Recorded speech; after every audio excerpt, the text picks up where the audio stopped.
Okay, so I have with me here a brother from Ghana, and all of us are in Kenya at the moment, and it's all about uh, what is happening right now in Ghana concerning what people think about the Bible and what people know about the Bible. Do they believe in it as a divine book, or do they also believe that it's a scam? Because lately it is a it's a trend in Ghana where everybody is like, people are tired with this whole thing of God, the Bible, and even pastors at the moment. So I have with me, I would just want my brother to introduce himself and tell us more about himself, and then after that we will move into it. So kindly give us yourself and yeah. Okay, so thank you so much for this opportunity. My name is All right. Kofi. I am half of Brothers from Ghana. So Brothers from Ghana, we are two, me and my brother. But currently I'm the one in Kenya. So you can call me Kofi. I am the favorite brother among the two, so you can make me your favorite brother. Okay, Yeah. that's nice. That's nice. So I'm sure that you are aware of what is happening in Ghana. Concerning the Bible, concerning churches. People even believe that the Bible is the reason why Ghana is not prospering. And the Bible is the reason why Ghana is still where it is. So since I have met my brother here in Kenya, it's more important that we discuss about it. So can you tell us your view or your view on the Bible? Bible is a book. All right. The Bible is a book. I'm saying that because it was written by somebody, which we all don't know, but we all believe it was people were given that kind of spirit or whatever from God to write it. But you and I were not there. So the ones we are seeing now, the King James, the Holy Bible, what is a book, basically. That is what I know. Sometimes I'm a bit cautious when I'm talking about religious stuff because I'm a religious person. I can say I'm a spiritual person because I believe in everything. Yes, so if I believe in everything, obviously means I believe in the Bible, I believe in the Quran, I believe in whatever anybody has.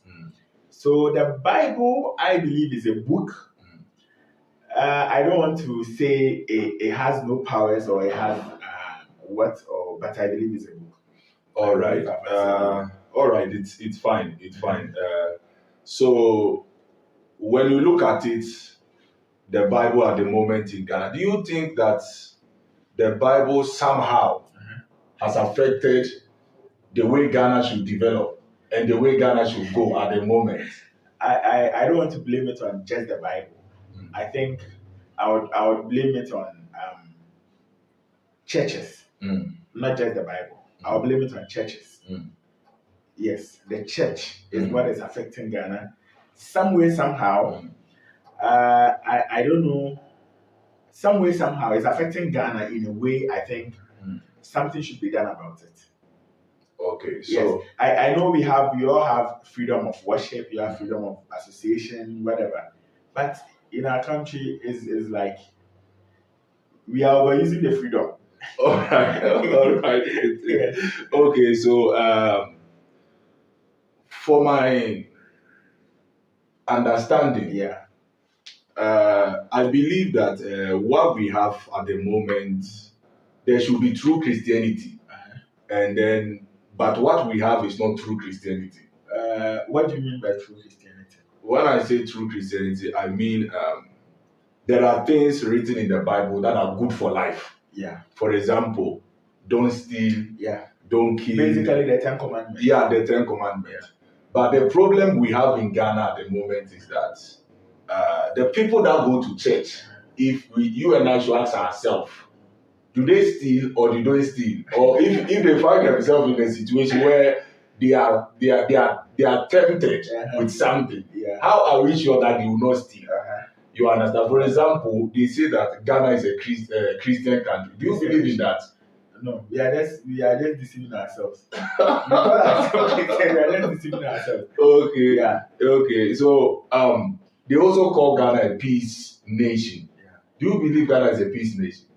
Ghana is peaceful. I think everywhere in the world can be peaceful if you really take good care of yourself. I think so. But I think Ghana is peaceful. For that fact, Ghana is peaceful, but not because of Christianity. We shouldn't relate those two things. Ghana is peaceful not because of the Christianity, because Ghana is a Christian, so-called Christian nation. No. Because in most cases, people say Ghana is a peaceful nation because of Christianity. That's what I'm saying. We shouldn't deceive ourselves. Ghana is peaceful because of Christianity. No. And if I should ask you why? Ghana is not peaceful because of Christianity. The people, the average Ghanaian person is afraid. The average Ghanaian person is afraid to die, to risk, right? Yes. So that's why the country is peaceful, not because there is Christianity, there is whatever. No, the average Ghanaian person is afraid to die. It's afraid to harm their brother. Oh. That's it. Okay, so is Christianity a scam? Christianity? Yeah. Hey, this is a good question. Is Christianity a scam? Because people are saying it's a scam and people are believing it's a scam. So to you, is Christianity a scam? No, Christianity as a religion is not a scam. But maybe the people who are selling it to us Ghanaians, the people who are giving us Christianity in Ghana, maybe they are the scammers. Oh. But the Christianity in general, it can't be a scam. Okay. Do you also believe or should also like that we should ban Christianity from Ghana? I think we should limit the way we are making Christianity actually determine whatever we do in Ghana. I don't think we should ban it. Everybody has freedom. Even in the Bible, the Christians use. What does it say? It says the true worship begins in the heart. It comes from the heart. So everybody automatically who has a Bible, who is a Christian, can worship in the heart. So we should regulate how the Christianity and then the Christians are doing stuff in the country, which I think is going to help us. Okay, so you don't have to ban. When you say ban, you are not being fair. We can't ban Muslims, we can't ban traditionalists. So why do we ban Christians? But we should regulate them, right?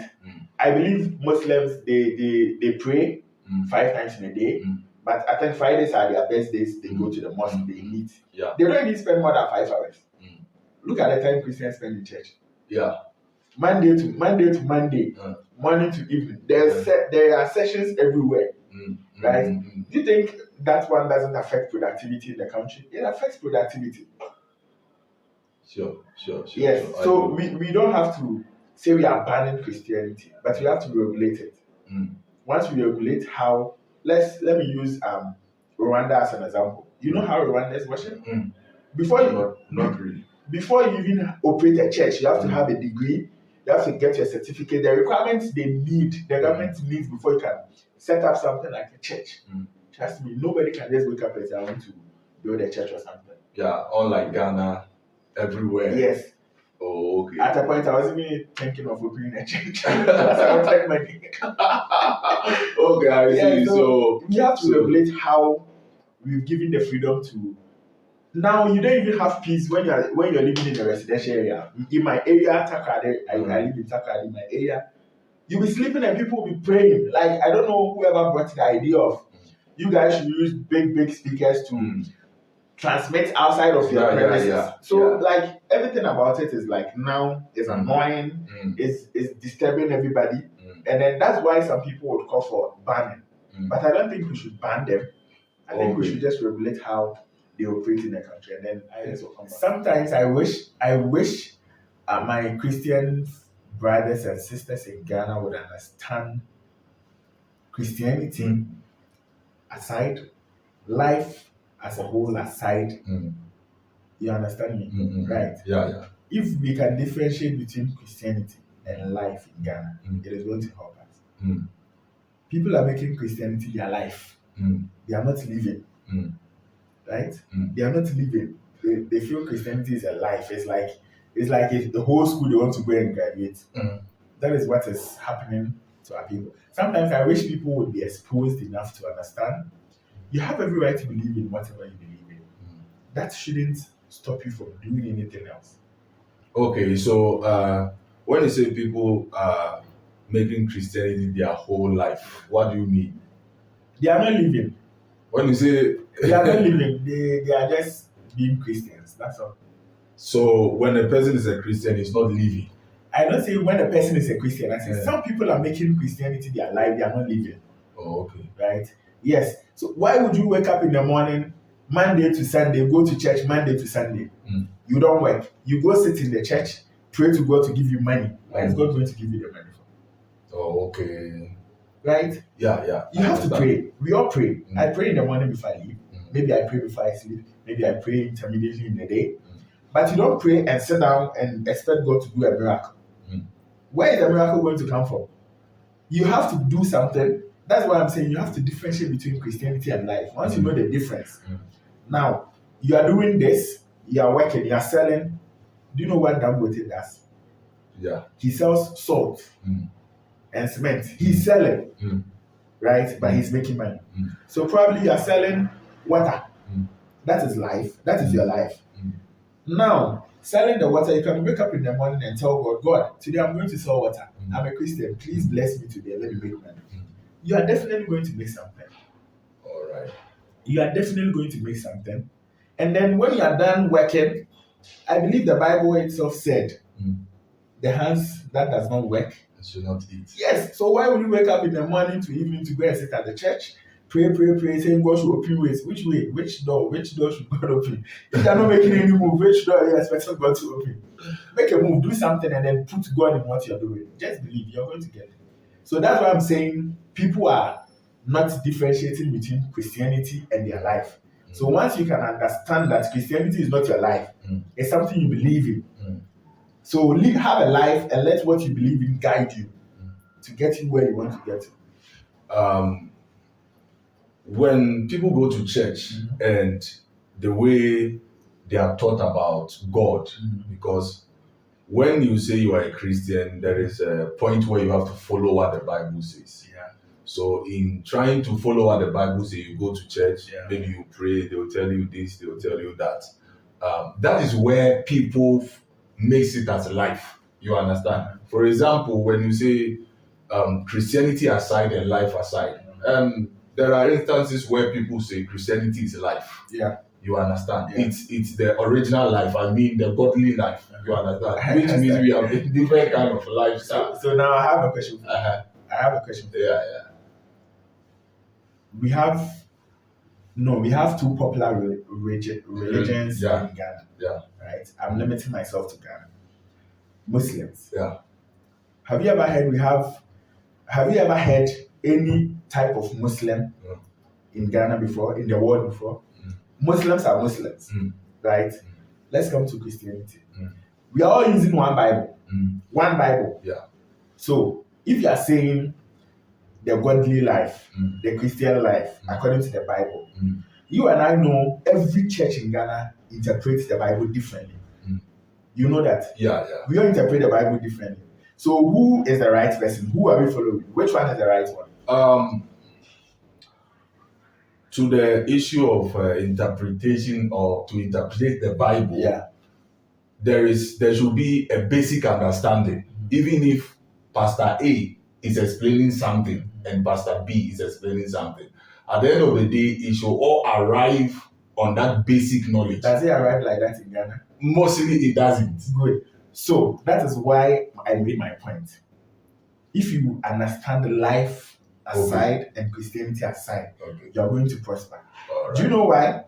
So now, the basic understanding is something you have to know yourself. You don't have to go to church before you understand the basis of life and your Bible.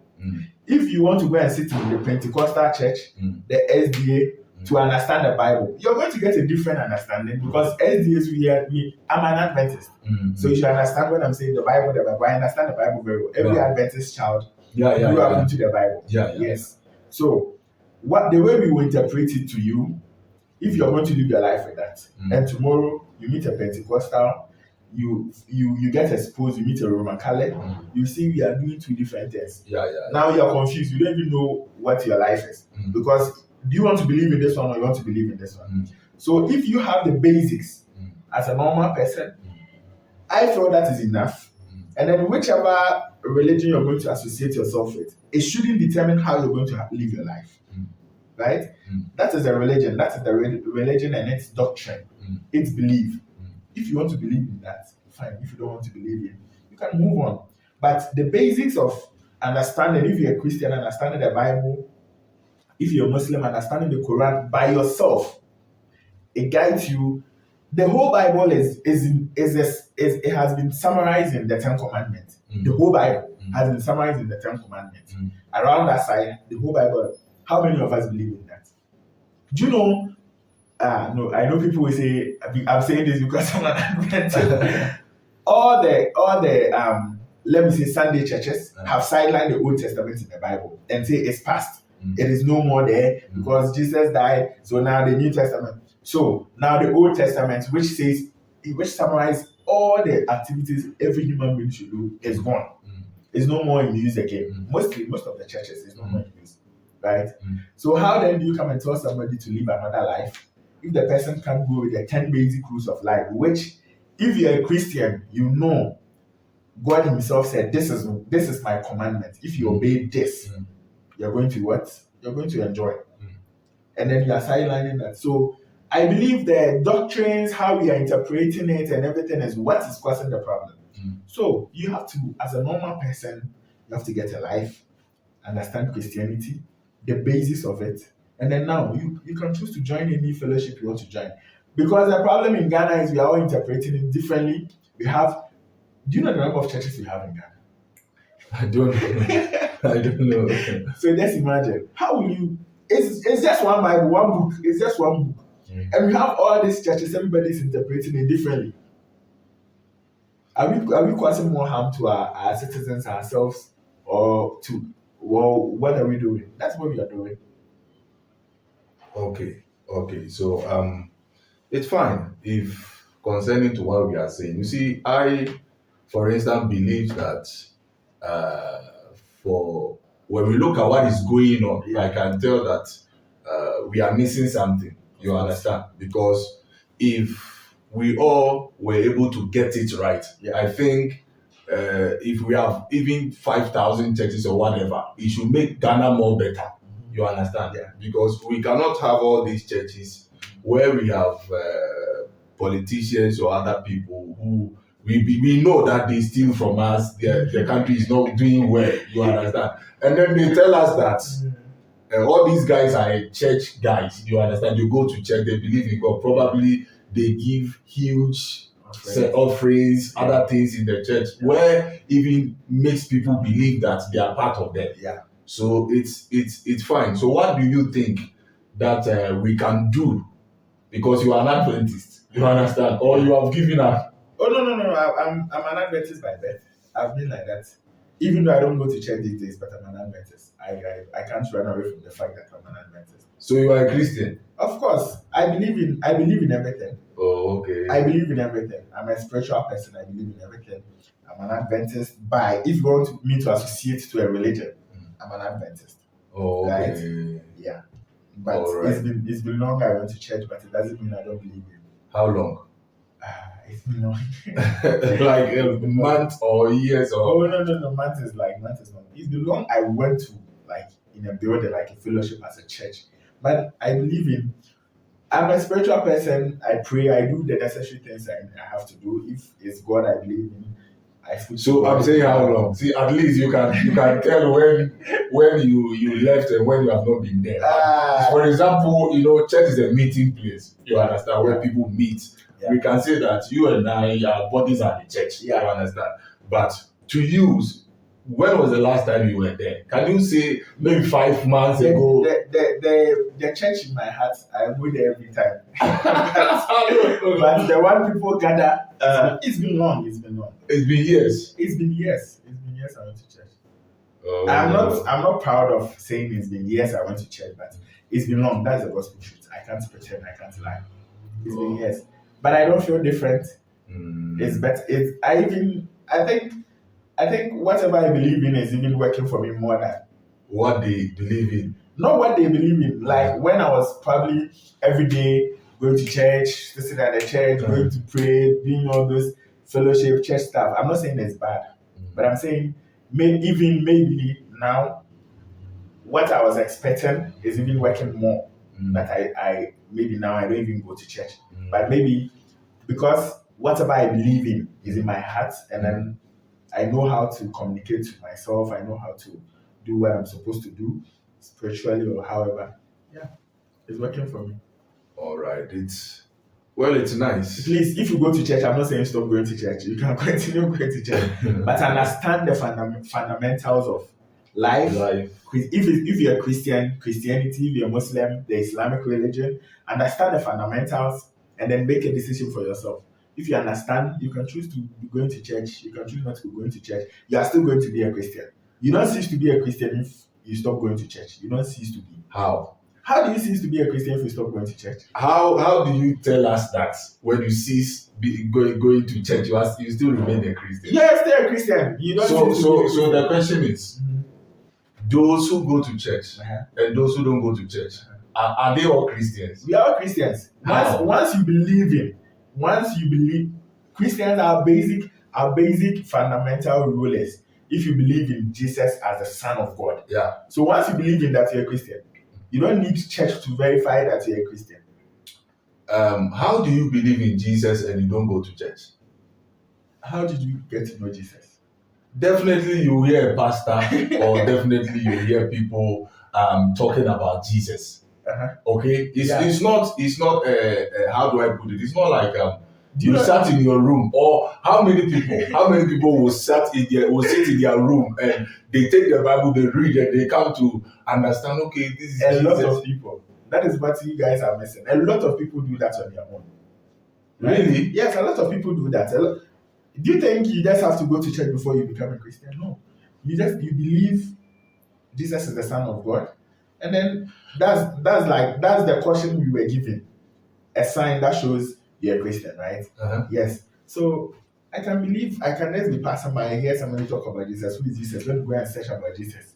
Go and search about him. So you mean many people came to know Jesus on their own? So many people. That's for this one. I'm really shocked. Yeah, sure. So many people. You can easily know Jesus on your own in this era we are in this century we are in. Come on. So many people know Jesus on their own. You don't have to belong to a church before you know Jesus. So, for example, mostly it is more of going to church where you hear people talk of Jesus, or maybe putting on your radio or TV or something where people talk of Jesus. You just mentioned radio, TV, so you can know Jesus from there. but even if a person is preaching on radio and maybe tells you, mostly in Africa or let's say Ghana, the pastor will tell you the things Jesus is able to do. You understand? So you come to Jesus with that mentality of the things Jesus will do for you. Yes. Now, for example, when you hear someone on a radio, on a TV, or anywhere, any platform to hear of Jesus, you don't still remain where you are and then say that, oh, I believed in Jesus when the pastor talked about or whoever, or I read my Bible and then I stayed there. So how then do you know Jesus more? Because we are to know him more, not just receive him. Okay, so where you're coming from is it's a bit controversial. Yeah. So, for instance, as an Adventist growing up, we used to go out every Saturday afternoon to go and preach. Right? Yes. I understand. Some people will accept the message and then want to come to church to find out. Some will accept it to not come to church. We shouldn't use going to church as the basis of being a Christian. Yeah, what I'm saying is that it's not the church, because you can be in the church and you don't do anything that reflects that you know Jesus. Definitely. You understand? Yeah, but the more you go to church, the more you get to know him more. This is why Ghana we have problems. Really? Yes. Why? Because we think the more we go to church, the more we know Jesus more, and then we stop living, and then the burden is on the country. Everybody's suffering. When I talk of the more we go to church, I don't mean living, I'm talking about when you see, that's why church is on, if you're Adventist, it's on Saturday. If you are the other part, it's on Sunday. So definitely, life is balanced. Right now, Ghana, the churches there are not Saturday and Sunday alone. When last did you meet to Ghana? It's been so many years. The churches we have in Ghana is not Saturday and Sunday again. Monday, Tuesday, Wednesday, Thursday, Friday, Saturday, Sunday. Okay, now we have different sessions. We have morning service, afternoon service, evening service, and all. So people are going to church 2-4-7. It's not bad. I'm not saying it's bad, right? But are people now? You want somebody to believe in Jesus, and then you are saying the more you go to church, the more you understand Him more. What is the end product of understanding Him more? That is, it's definitely will reflect in your life, whatever you are. For example, if you get what I mean is knowing Jesus. I don't subscribe to this type of Jesus, so you don't work or you don't do anything you are supposed to do. Okay. Not really. You don't subscribe to those people saying you come and stand there, you pray, and God will give you a child when you don't have a husband. You don't no, that is the errors. You understand? That's why I'm talking. See, that's why I mentioned something like true Christianity. Yes, that's why I'm also trying to let you understand that we should clear that thing from people's mind. Because if you don't clear it, you and I are the ones going to clear that notion. Because now, if you are telling me the more I come to Jesus, straightforward, and you don't go down, break it down for the normal person who is going to watch this video, the person will wake up and go and sit in the church, thinking he has not been to the university, he has not been to secondary school, but he's going to work as a bank manager. Because of one person who came to do a testimony and said, "Hey, God has done this for me, I got to this, I didn't even do it." Because of one person, the person will sit in the church for 30 good years. You're wasting your life, you're wasting your time, hoping to one day be that person, the miracle will follow. We are just deceiving people. That's what I think. All right. Right? All right. Yes, because if you want to make knowing Jesus a process, knowing Jesus should be a process. How long do you think you should take to know Jesus? 10 years? No, Jesus, knowing, when I say the more you go to church, the more you know Jesus is, it's a place where most of the things done there is of Jesus, except where it's involved a scammer or something. You understand? That's what I know. Okay. You understand? That's what all right. That's what I know. Which church are you from? I've been to Pentecost, Church of Pentecost. Okay. Yeah. So do you believe me and you sitting here, Jesus is here? I believe. It's in the Bible that where 2 or 3 has met.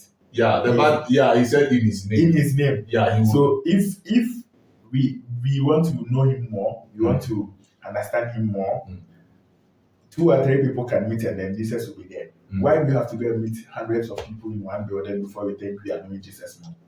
Okay, sometimes the Bible itself, there are experiences in the Bible. Yeah. There are things that people, as they walk with Jesus, what I mean by that is taking time to read, taking time to pray. They might have learned, you understand? So they want to share. But for example, you and I, we are here talking about Jesus. Jesus in our midst. Now, how do we know? How does Jesus? How can we hear Jesus is with us and Jesus will teach us? You understand? It has to be time where we keep reading, where we give ourselves time. And that time, I'm not referring to 24/7 where a person goes. You get the point? So my point is that people who, when they go to church, they can be able to learn more of God. But I don't mean like every day or 24/7 you are there. No, the life and Christianity must be balanced, just as you are saying. But our problem is that we have chosen Christianity as the only path. That's my point. You understand? That's why we are not doing well. You understand? Okay, fine. I really appreciate your knowledge, your time, and what you believe in. So I want to give you some few time to send a message as a Ghanaian to Ghanaians concerning this whole thing of Christianity. What will you tell your brothers that when it comes about God, as they are serving God, what should they do? Now, I don't think I can say much because even our president is going to the National Cathedral. So it's been silent, so Ghana is a Christian nation.